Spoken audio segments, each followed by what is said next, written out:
Shalom, Assalamualaikum warahmatullahi wabarakatuh, Om Swastiastu, Namo Buddhaya, Salam Kebajikan. Perkenalkan, nama saya Ripka dengan NIM 2214201150, kelas A4 Keperawatan, semester 7. Tujuan saya membuat video ini untuk memenuhi tugas mata kuliah Keperawatan Gerontik dengan nama dosen pengampu Nurse Michelle Khairupan, S.Kep MKes. Baiklah, kita akan memasuki pembahasan tren isu keperawatan gerontik. Yang pertama adalah pendahuluannya. Di Amerika Serikat, jumlah populasi lansia berusia 60 tahun atau lebih diperkirakan hampir mencapai 600 juta orang dan diproyeksikan menjadi 2 miliar pada tahun 2050. Pada saat itu, lansia akan melebihi jumlah populasi anak 0-14 tahun. Jumlah lansia di Indonesia diproyeksikan sebesar 7,28% pada tahun 2022 menjadi sebesar 11,34%. Faktanya, di Cina terdapat populasi lansia yang sebagian besar berusia lebih dari 100 tahun masih hidup dengan sehat dan sedikit sekali prevalensi kepikunannya.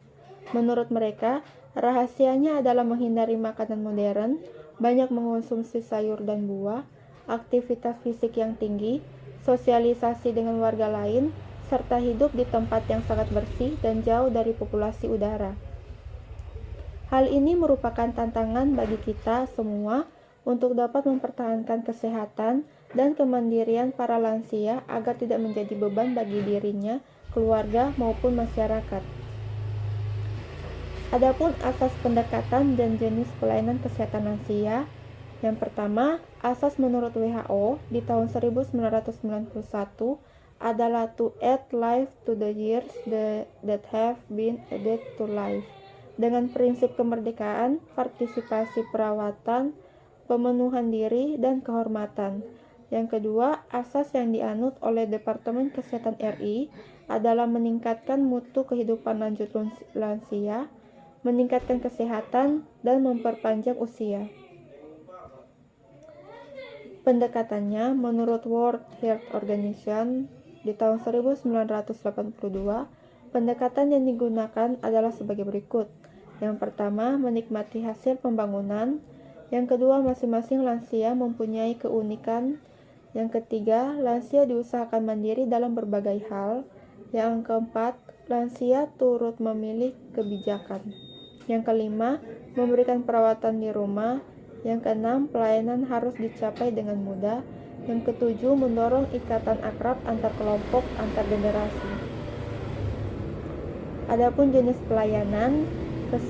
pelayanan kesehatan terhadap lansia meliputi 5 upaya kesehatan, yaitu peningkatan atau promotion, pencegahan, diagnosis dini dan pengobatan, dan pembatasan kecatatan, serta pemulihan. Yang pertama, promotif. Upaya promotif merupakan proses advokasi kesehatan untuk meningkatkan dukungan klien, tenaga profesional, dan masyarakat terhadap praktik kesehatan yang positif menjadi norma-norma sosial.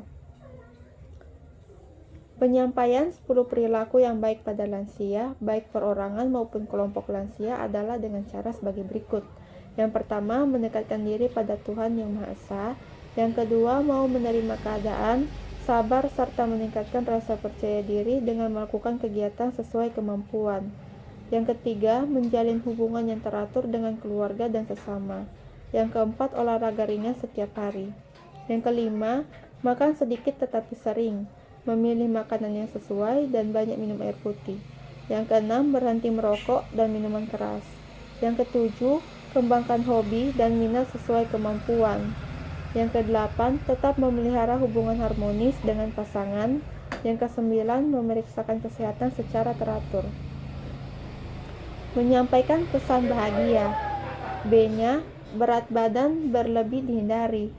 A. Atur makanan yang seimbang. H. Hindari faktor resiko penyakit jantung dan situasi yang menegangkan. A. Agar terus merasa berguna dengan mengembangkan kegiatan atau hobi yang bermanfaat. G. Berat badan teratur dan sesuai kemampuan. I. Ikuti nasihat dokter dan perawat. A. Awasi kesehatan dengan pemeriksaan secara berkala. Preventif mencakup pencegahan primer, sekunder, dan tersier. Melakukan pencegahan primer meliputi pencegahan kesehatan pada lansia sehat, tidak ada penyakit, dan promosi kesehatan. Jenis pelayanan pencegahan primer adalah sebagai berikut. Yang pertama, konseling, berhenti merokok dan minuman beralkohol, dukungan nutrisi, ekserse, keamanan di dalam dan sekitar rumah, manajemen stres, dan penggunaan medikasi yang tepat.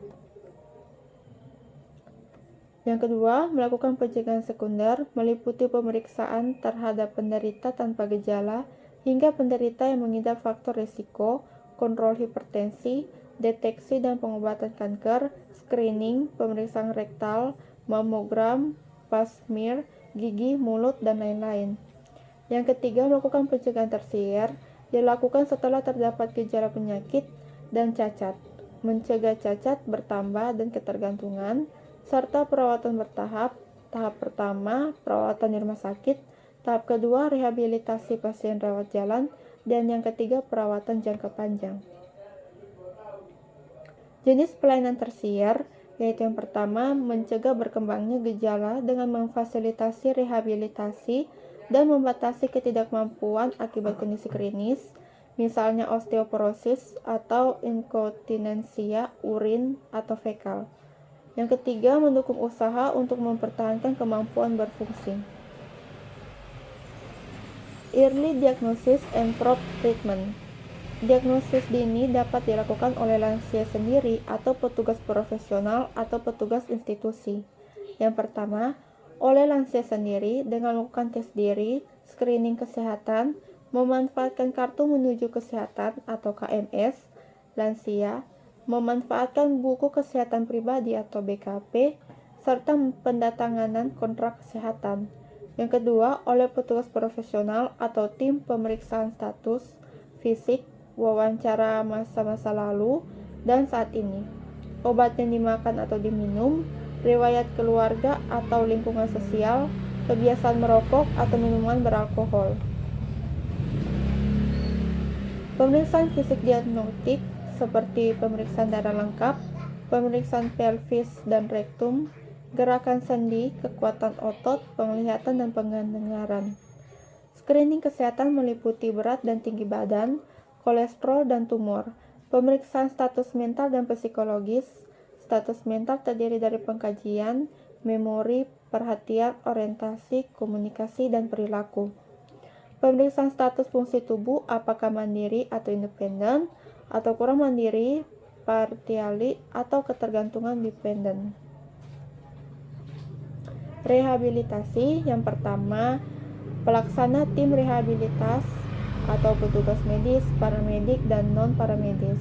Yang kedua, prinsip pertahankan kenyamanan lingkungan, istirahat, dan aktivitas mobilisasi.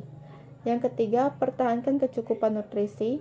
Yang keempat, pertahankan fungsi pernafasan. Yang kelima, pertahankan fungsi pencernaan, saluran kemih, psikososial, dan komunikasi. Upaya rehabilitasi penglihatan berkurang atau tidak bisa melihat. Upaya rehabilitasi bagi lansia dengan keterbatasan pergerakan atau imobilisasi. Dan yang terakhir, upaya rehabilitasi bagi lansia dengan kepikunan atau demensia. Baiklah, sekian dari presentasi saya. Jika ada kata-kata yang salah, mohon dimaafkan. Terima kasih.